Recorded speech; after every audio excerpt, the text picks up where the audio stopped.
पकड़ा जी तोड़िए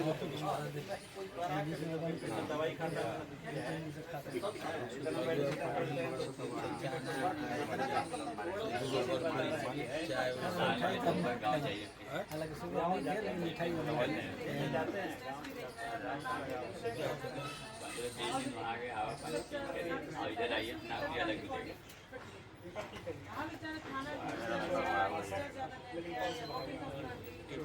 154 क्या लिखिए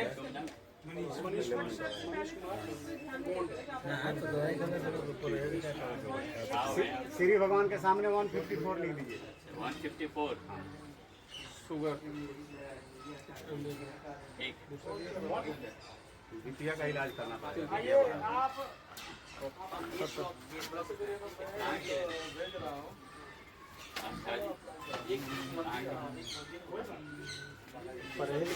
पीछे का देखिएगा तो गाजीपुर उसके बाद कलकत्ता कलकत्ता में कहाँ क्योंकि हम लोग बारिकपुर के हैं तो आप बारिकपुर के सर्कस मोड़ आदपुर मैं गरुलिया का हूँ अच्छा आदपुर जो है ना जहाँ रथ मेला उठता है हाँ हाँ हाँ हाँ ESD के बगल में ESD में मेरे फादर थे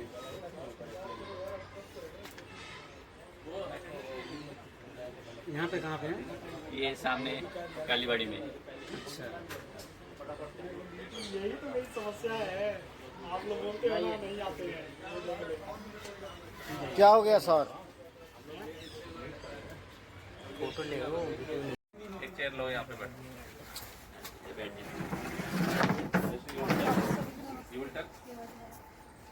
आप नहीं तो आप भी तो डॉक्टर हो इसमें क्या है नहीं तो आपका आएगा ना इसमें एक्चुअली इसमें आपका नहीं आया ना कई बार आप आगे आ जाए अब मैडम जो हमारी एक डॉक्टर भी हैं MBBS भी डॉक्टर है MS सर्जन है और साथ में अभी इन्होंने प्लास्टिक सर्जरी भी की है कोर्स वो बताएंगे कि डायबिटीज़ और हाइपरटेंशन में क्या फ़र्क है और क्यों हमें शुगर को कंट्रोल करना चाहिए डॉक्टर जयश्री ब्लड प्रेशर और डायबिटीज़ ये हमारी ज़िंदगी के दो नेगेटिव पार्ट हैं इसे हमें कंट्रोल करके रखना चाहिए हाइपरटेंशन में आपका BP बढ़ जाता है 120 से ऊपर 140 से ऊपर और 90 से ऊपर जो छोटा वाला उसको डायस्टोलिक प्रेशर बोलते हैं और जो बड़ा वाला सिस्टोलिक प्रेशर तो ये आपका 140 से नीचे रहना चाहिए एंड 90 से वो कम रहना चाहिए उसमें क्या होता है कि बेसिकली हमारी बॉडी जो ब्लड फ्लो पे रहती है नसों के थ्रू जाता है उसमें क्या होता है कि जो इनसाइड जो प्रेशर होता है वो बढ़ जाता है तो सारा जो सर्कुलेशन है जो हमारा हार्ट है जो पंप है प्रेशर के साथ पंप कर रहा है एक नॉर्मल है तो आराम से कर रहा है बेसिकली इसमें जो प्रेशर पड़ता है वो आपके हार्ट पर पड़ता है तो हार्ट से रिलेटेड प्रॉब्लम हो जाती है दूसरा अगर वो प्रेशर के साथ आ रहा है तो जो पेरिफेरल पार्ट मतलब जैसे हमारे हाथ हैं पैर हैं वहाँ पे भी उसका जो फ्लो है ना बड़ा देर में पहुँचता है बट स्लो उसकी वजह से क्या है कि हमारी नसों में फ़र्क पड़ता है हमारी नसें फट सकती हैं हमें ब्रेन हैमरेज हो सकता है हमें हार्ट अटैक हो सकता है और हमारे जो डिस्टल पार्ट है वहाँ पर कभी जैसे चोट लग जाती है तो हीलिंग की प्रॉब्लम आती है क्योंकि ब्लड फ्लो मेन तो जो लाइफ है हमारी वो ब्लड फ्लो है ब्लड है तो ये चीज़ें इसलिए ज़रूरी है क्योंकि ये सारे नॉर्मल रखने के लिए हमें अपना ब्लड प्रेशर नॉर्मल रखना ज़रूरी है अब उससे क्या है कि आप इन चीज़ों से अवॉइड रहें अपने नॉर्मल वर्क करते रहें आपको अपने लाइफस्टाइल चेंज करनी है एक होता है कि मेडिसिनल कंट्रोल एक आपका लाइफस्टाइल तो मोस्टली जो कंट्रोल अगर आप लाइफस्टाइल चेंज करेंगे अपना खाना पीना ठीक करेंगे तो आपका BP ठीक हो सकता है आप सॉल्ट डाइट लें अपनी कम लें जितना भी डाइट होता है सॉल्ट का वो थोड़ा सा कम करें मेन कारण ये होता है कि आपका डाइट में सॉल्ट कम होना चाहिए दूसरा अपना स्ट्रेस कम करें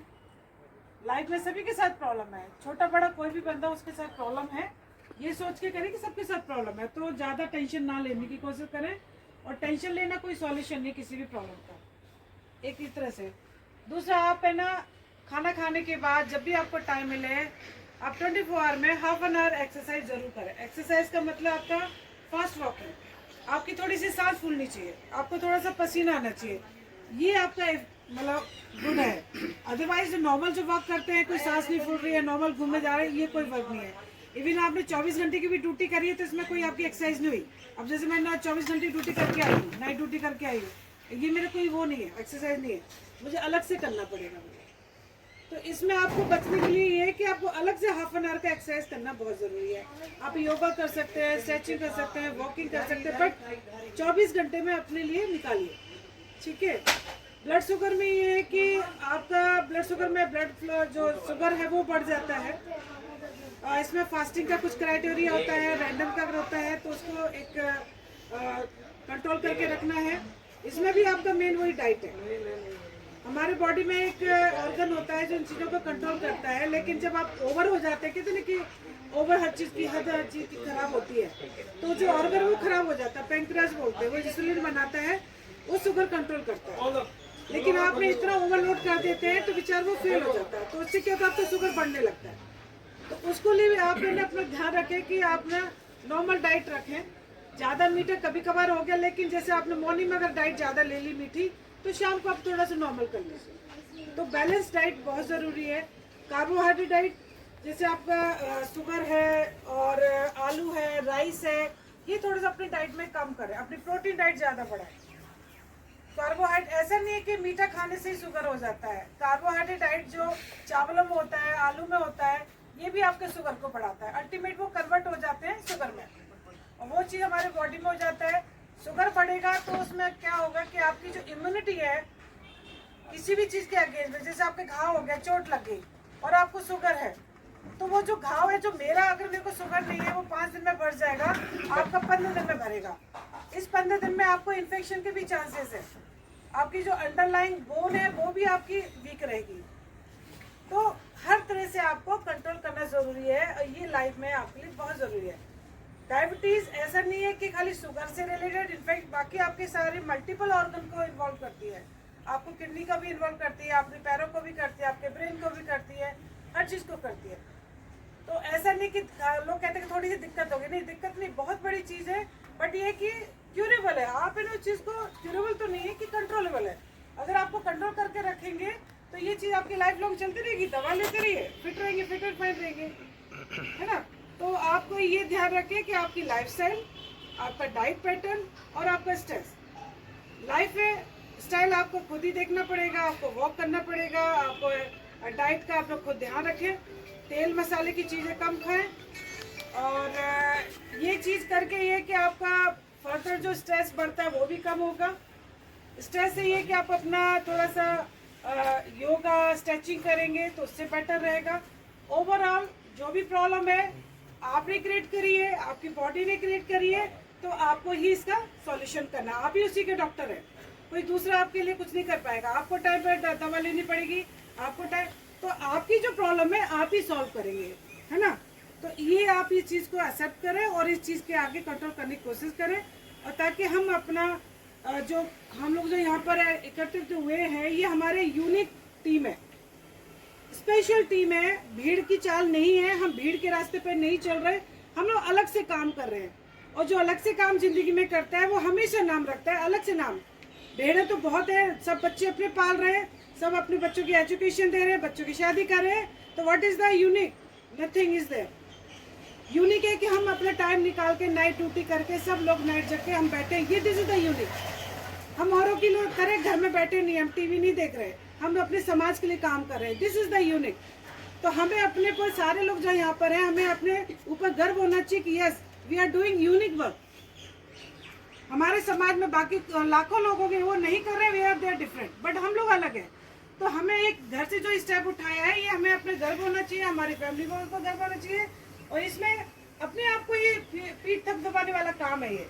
और यही जिंदगी में आपका सबका काम आएगा। आपने कितने बच्चों को पाला, आपने कितने बच्चों को इंजीनियर बनाया, आपने कितना घर बनाए, कितने प्रॉपर्टी, नथिंग देयर। लोगों ने किला बना के चले गए, महल बना के चले गए, कोई किसी का नाम नहीं लेता है। नाम आता है जिन्होंने समाज के लिए काम किया। सबसे नंबर पर डॉक्टर अम्बेडकर। आज उनके रिश्तेदार कौन है यहाँ पर? कोई नहीं है, but still we are remembering, क्योंकि आज जो हम बैठे उन्हीं के वजह से बैठे। उन्होंने अपने फैमिली के बारे में नहीं सोचा, हमारे बारे में सोचा।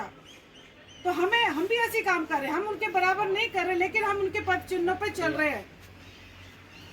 यही मेरा मैसेज है, और हम लोग सभी यूनिक काम कर रहे हैं। इस चीज पे हमें गर्व होना चाहिए, और जितना हो सके ये सारी जो फीलिंग है हमें अपने साथ के लोगों में भी लानी है।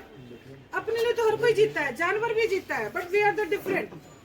ये चीज हमें करनी है, और आगे हमें इस मिशन को ले जाना है, किसी भी हालत में बैक पे नहीं जाना है। यही मेरा मैसेज है। Thank you.